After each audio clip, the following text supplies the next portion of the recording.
What is up, everybody? This is your boy Jay Reed coming at you with another episode of Sports Blitz Media. Now, first, I want to say thank you to everyone who likes, who comments, who subscribes to the YouTube channels, follow me on Instagram, things of that nature. This weekend is UFC 300, so I wanted to drop a prediction video on the fights, give you guys my insight, let you guys know who I'm rocking with, and, some of you guys may win a few dollars. So, let's get right into it. First fight on the card. The first fight of the card we have is Deiveson Figueiredo versus Cody Garbrandt. Very interesting fight. I'm actually really excited for this one. Cody Garbrandt, you guys know, former bantamweight champion. And lately, he has been on a bit of a rise. Coming off two back-to-back victories, one knockout of Brian Kelleher, which was, savage, vintage Cody Garbrandt.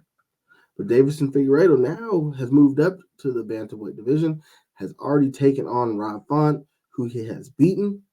Now Cody Garbrandt already lost to Rob Font. So that's what makes this very interesting. But styles do make fights. If I had to give you guys my pick, both champions. Deiveson was a champion. Cody ex-champion. Ooh, it's a very interesting fight, honestly. Cody's age 32, still relatively young in his prime. Deiveson's looking at age 36, also in his prime. Interesting. I think on this one, I am going to go with Cody Garbrandt. I like what Cody's been doing lately. He's always been a smooth, a slick boxer. Deiveson has good hands as well, but gas is out. But I just feel like these dudes are going to go to war, and Cody cocks that bad boy bat and knocks him out in the second round. Or the first. Taking Cody Garbrandt. Next fight on the card. We got Bobby Green, Jim Miller. Taking Bobby Green. Now, Jim Miller has been around the UFC for a very long time. Fought at UFC 100, fought at UFC 200, and will be fighting here at UFC 300. I like Jim. Long career. Over 50 fights. Dude's a monster. Dude's a legend. But every fight starts standing up, and I like Bobby Green being able to stuff some takedowns and throw some combos at Jim and catch Jim shooting with an shooting for a takedown. Bobby hits him with an uppercut. Taking Bobby Green. Hate it or love it. Next fight on the card, we got Jessica Andrade versus Marina Rodriguez. Now, Jessica Andrade, another former champion. A lot of these people on this card, ladies and gentlemen, are former champions. Hence why it's the best card ever assembled. But we got Jessica Andrade, Marina Rodriguez. I am going to go Marina Rodriguez. I feel like Jessica Andrade has now become the gatekeeper of the women's strawweight division.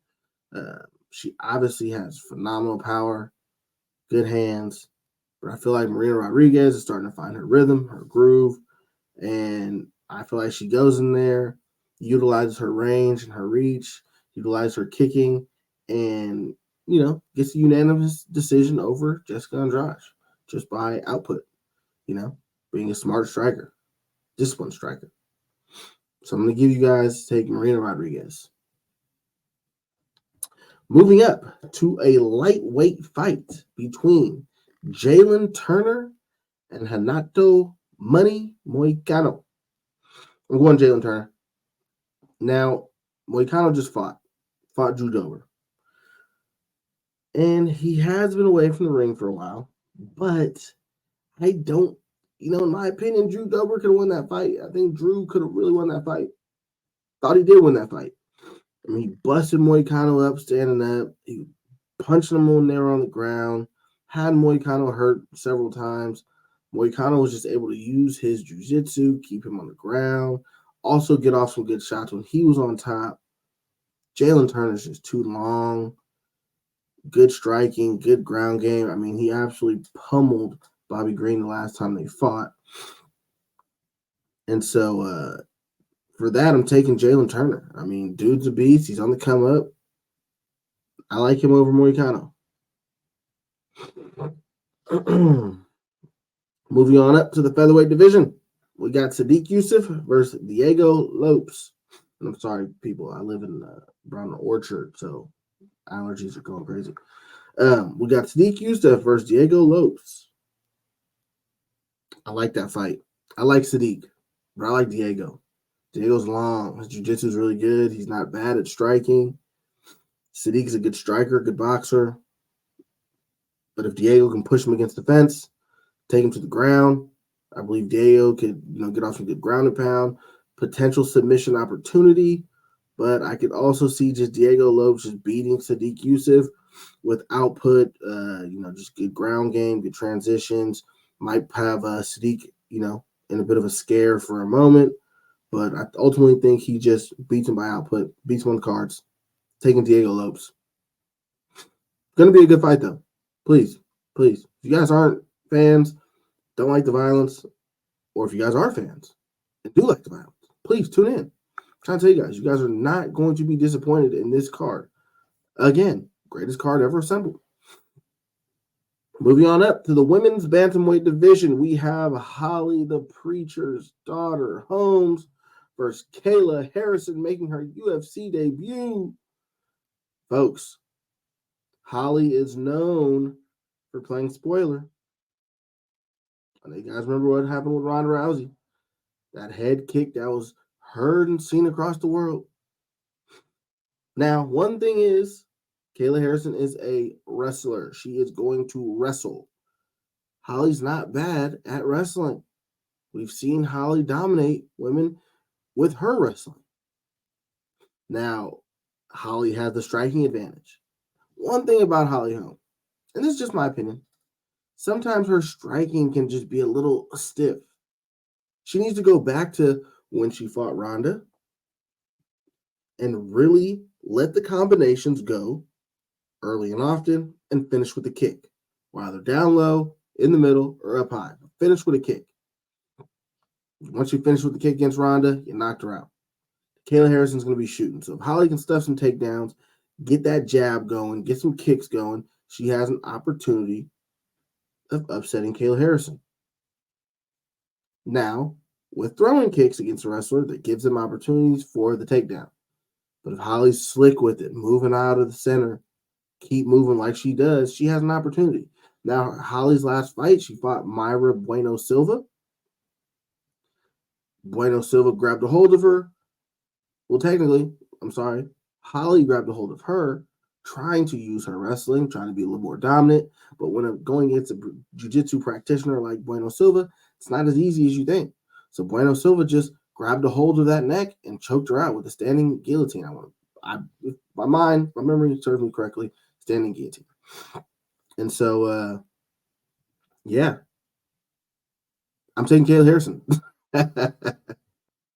With that, I am taking Kayla Harrison. Kayla Harrison's, like I said, she's going to shoot out the gate. She's big. She's strong. She can throw those hands a little bit. As long as she keeps Holly guessing and she can get that takedown and get Holly to the ground, it's not looking good for Miss Holly Holm. But again, there is a chance Holly can play spoiler, but I am taking Kayla Harrison. Moving on up to the featherweight division, we got Calvin Kattar versus the Funk Master Aljamain Sterling. Interesting fight. Aljo's moving up. I'm taking Calvin Kattar. I don't think this is the greatest fight for Aljo. He swears he's just going to backpack Calvin, which is a very strong possibility. Aljo's moved up. He's got bigger. He's got faster. He's got stronger. I'm sure of it. But I just feel like Calvin has slick boxing. Okay? Every fight starts standing up. We all know this. Okay? If Calvin can stuff some takedowns, utilize that jab, work that uppercut, give Aljamain something to think about when he's shooting for the takedown. He has an opportunity to catch Aljo. We just watched Sean O'Malley catch Aljo. Drop him. Finish him. Calvin can do the same thing. Not saying Aljamain can't win. I just like Calvin Kattar. He's coming off of 3 losses, coming off of an injury. He needs this victory for his morale. I could see Aljamain dropping this fight, losing 2 in a row, reevaluating some stuff, coming back to, get another fight and dominating his next one. But I don't think he wins his featherweight debut. That's just my personal opinion. I'm liking Calvin Kattar. Take it or leave it. Calvin Kattar. All right, moving on up to the light heavyweight division, we have Yuri Prohaska versus Alexander Rakic. Interesting fight. And I've probably said that about all of them. They're all interesting fights. I really like Yuri, but he played me last time when he fought Alex Pereira. I had Yuri winning that fight, and he lost it when he should have won it. He just got a little too excited. So if Yuri can if he can mix it up with the takedowns, with his striking, which is really good, attack Alexander Rakic's leg, he could win the fight. I like Yuri. I've watched Alexander fight a few times, and he's decent. His best fight was against Jimmy Manuel, but in my opinion, but he's decent. He hasn't really showed me that he deserves a title shot, but he's decent. Now, if he can pull off this performance and knock out Yuri, okay. The light heavyweight title is on the line. Okay, main event, Jamal Hill, Alex Pereira. If he could beat Yuri in impressive fashion, someone who just fought for the belt, he could jump right into line for next in line if Alexander could pull it off. So we'll see. I like Yuri, but Alec he's a good bet. Moving on. All right. Moving on to the middleweight division. Bo Nickel versus Cody Brundage. Now, for those of you who haven't watched, I do have an interview with UFC fighter Trayshawn Gore, who was scheduled to fight Bo Nickel not too long ago. And he actually already got into a fight with Cody Brundage. So please, if you haven't watched that interview, check it out on my YouTube channel, Sports Blitz Media. Thank you. Now, back to Bo Nickel and Cody Brundage. Bo Nickel is making starting to make a name for himself. Cody Brundage is coming off of an impressive win, power slam knockout. Bo Nickel, Val Woodburn knockout. Bo Nickel, the UFC wants Bo Nickel to be the next guy, the next big thing. Cody Brundage isn't bad. He's not great, but he isn't bad. He honestly has a lot of promise. He just needs to, really work on stuffing takedowns. And in saying that, I'm taking Bo Nickel.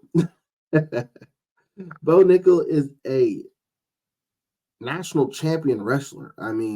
Dude's a monster when it comes to wrestling and getting a hold of you. And his striking didn't look horrible against Val Woodburn. Now, has Bo Nickel been tested? No. Can Cody Brundage bring the fight to Bo Nickel? Yes. Will Cody Brundage bring the fight to Bo Nickel? We'll see. From what we've seen of Cody Brundage, it's hit or miss, okay? He let Cedricus Dumas beat him, pummel him on the ground. So if he's letting that happen with mainly a striker, what do you think Bo Nickel's going to do? Interesting fight. The world is taking Bo Nickel.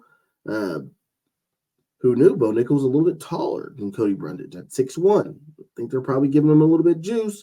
And he also has a longer reach at 76 inches. Very interesting. Didn't think that was the case. Well, again, fight that if you bet on it, you better put the bag on Bo Nickel. If you're looking at, for a spoiler alert, I don't think Cody Brundage is the guy to do that. But hey, I'm just, giving you my prediction. I'm taking Bo Nickel. Moving on to the lightweight division. Now, this is where things get real spicy.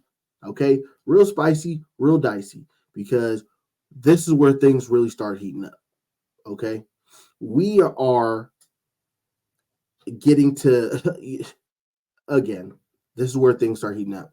We got Charles Du Bronx Oliveira versus Arman Sarukian.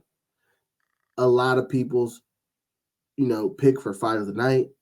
A lot of people's picks for dark horse. fight of the night.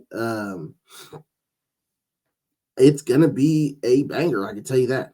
I love Charles.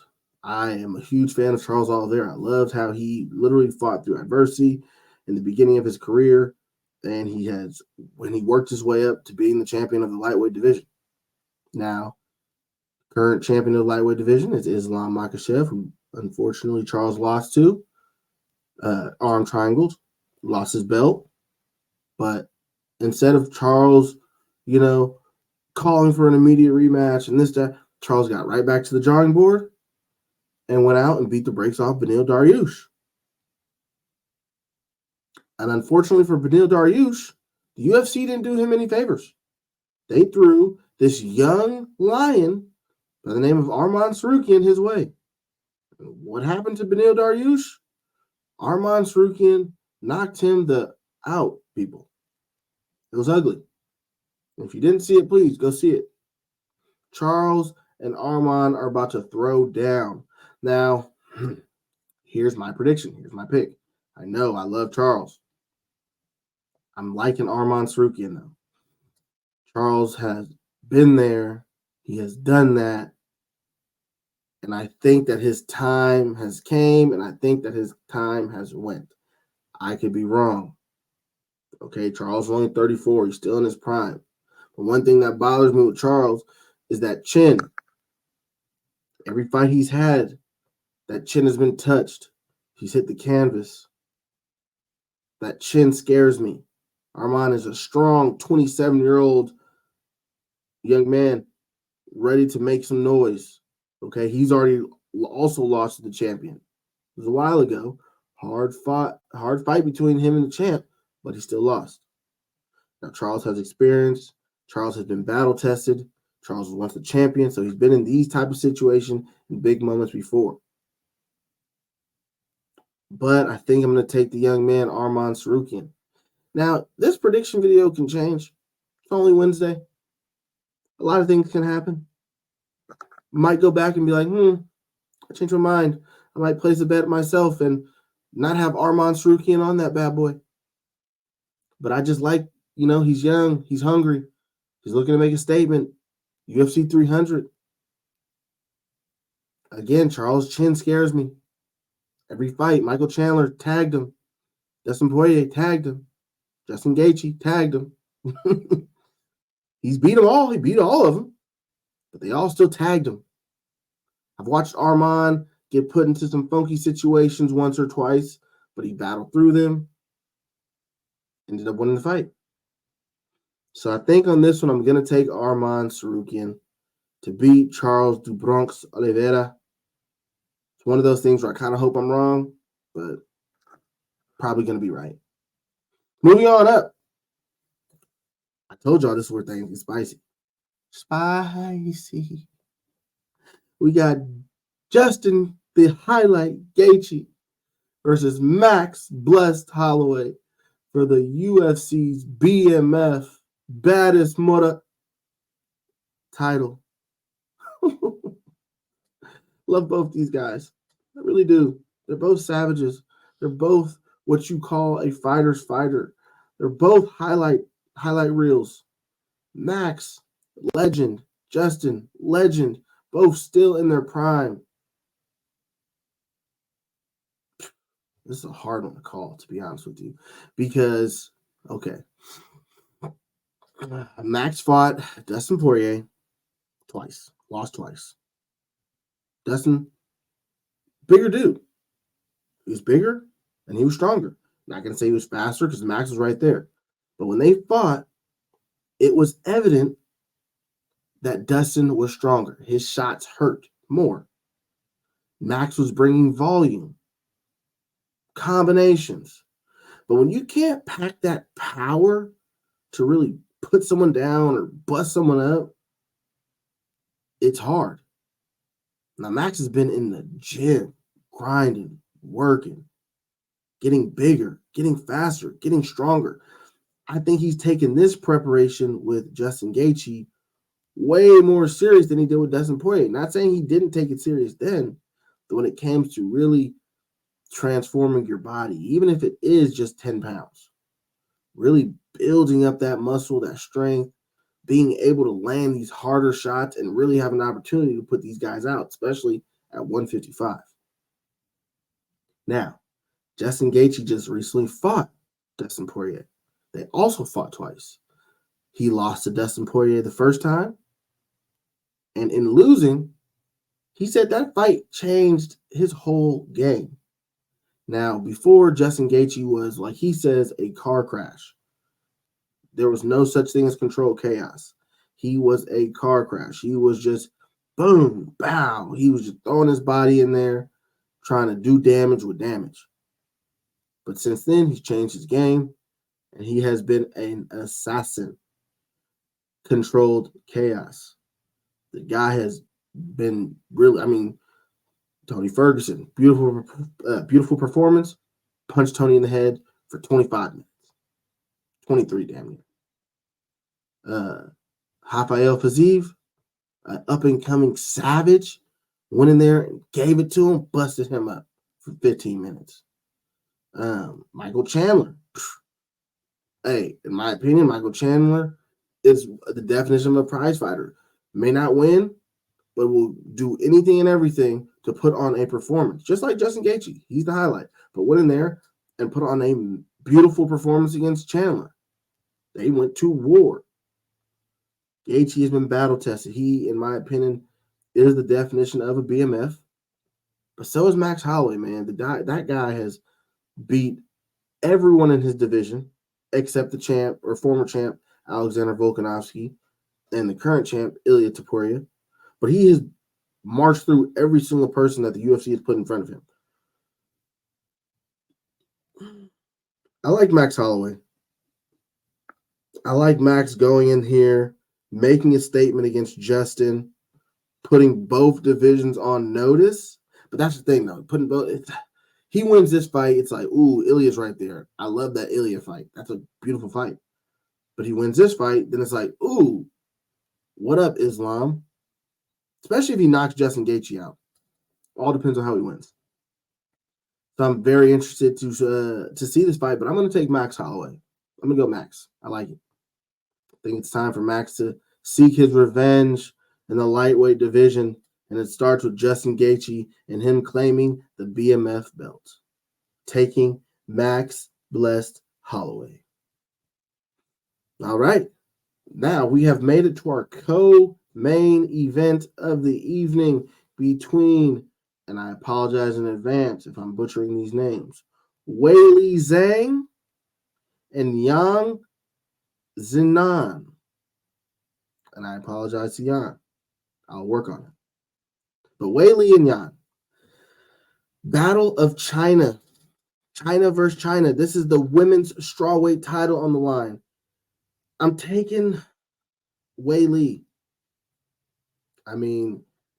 They're both, in the prime of their careers, both 34 years old. Both pretty evenly matched, but I like what Weili has done with her grappling. Her striking is phenomenal. Even her jiu-jitsu has gotten better. Now, Yan has moved camps to Team Alpha Male. In her last few fights, she has been dominant in wrestling, striking. Team Alpha Male, they know how to really breed fighters over there. But I like the champ Weili. I feel like her reign is not done yet. It's not over. But if it does end right now, who better than another Chinese woman? The belt's just going right back to China. But I'm going to personally take Weili. Again, it is only Wednesday. I'll continue doing my research. When the fighters step on the scale, I like to see what they look like. I like to see, what the weight cut, how drained they look, and things of that nature. But right now, I'm going to take Weili. That's just, sticking with the champ. All right, and now moving on up to the final fight on the card. In the light heavyweight division, we got Alex Pereira versus Jamal Sweet Dreams Hill. We have Mr. Two-Division champ, or not currently Two-Division champ, but Alex, who's won the belt in the middleweight division and light heavyweight division, fighting the champion who never lost, Jamal Hill.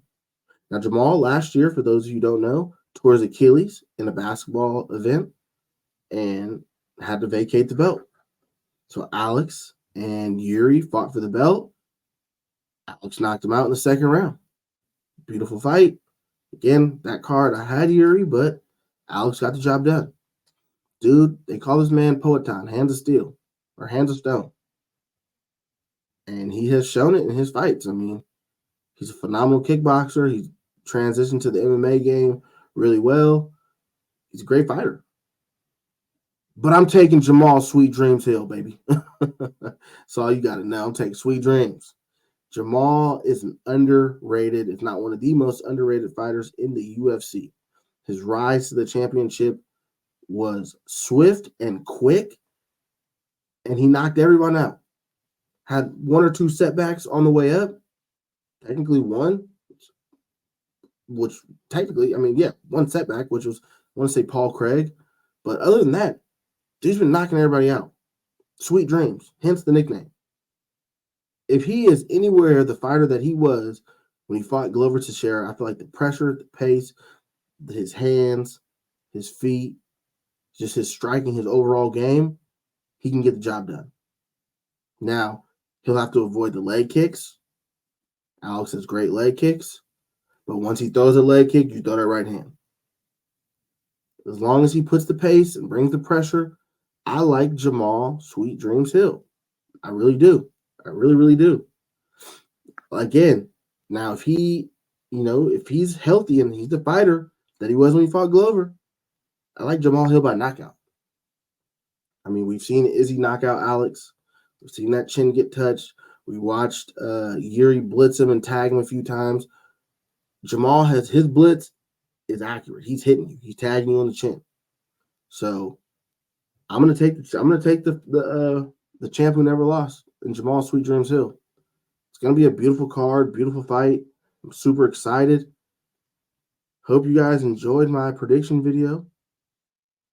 This is for UFC 300. It's your boy Jay Reed with Sports Blitz Media. Peace.